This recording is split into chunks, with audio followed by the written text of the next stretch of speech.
अगर आपको भी फुल बॉडी चेकअप कराने की आदत है या बेवजह में जांचें कराते हैं तो जरा सुनिए केजीएमयू के डॉक्टर की राय। पूरी बॉडी की चेकअप तो बिल्कुल वाहियात चीज है जिसका कोई वैज्ञानिक आधार नहीं है। ऐसा क्यों होने लगा? मरीजों को जो भी जानकारी मिली दूसरे स्रोतों से, व्हाट्सएप इंडस्ट्री से, फेसबुक से, यार दोस्तों से, उस अधूरी जानकारी के आधार पर उनके मन में ये बात प्रवेश कर गई कि होल बॉडी चेकअप होगा तो हमारी पूरी बातें पता लग जाएंगी, जो बिल्कुल मिथ्या है। आपने पूछा था नुकसान क्या है? नुकसान ये है कि जब पूरी बॉडी का चेकअप होता है तो तमाम निरर्थक बातें सामने आती हैं। किसी का मैग्नीशियम कम होता है, किसी का जिंक ज़्यादा होता है, किसी का विटामिन B12 कम होता है, किसी का D ज़्यादा होता है। इनके ज़्यादा और कम होने से किसी बीमारी के विषय में कोई जानकारी प्राप्त नहीं होती।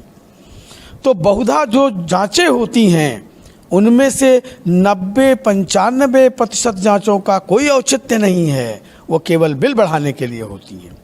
और नुकसान क्या है? नुकसान ये है उसमें से कोई एक चीज़ कंप्यूटर हाईलाइट कर देता है कि ये बढ़ा हुआ है।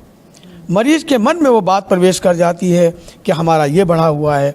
SGPT उदाहरण के तौर पर बढ़ा है तो मरीज को समझा दिया गया कि SGPT लीवर की बीमारी में बढ़ता है। अब SGPT 40 की जगह 42 है।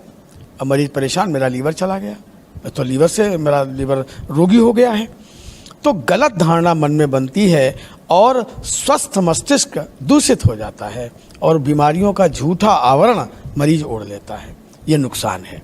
इससे जांचें नहीं होनी चाहिए, अनावश्यक जांचें नहीं होनी चाहिए। ये आया कहाँ से? ये कमर्शियल एंगल है।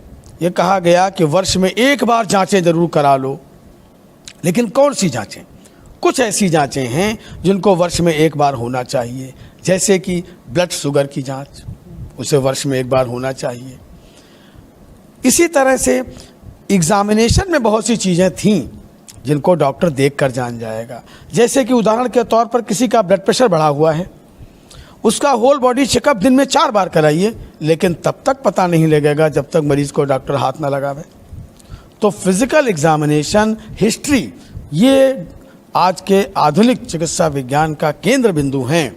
अगर इनको निकाल दिया गया, केवल इन्वेस्टिगेशन कराए गए, तो मैं तो ये कहता हूँ कि मैं जांचों का इलाज नहीं करता, मैं जिंदा मरीज का इलाज करता हूँ। जांचें तो मरा हुआ कागज हैं, उनका इलाज करने की क्या आवश्यकता।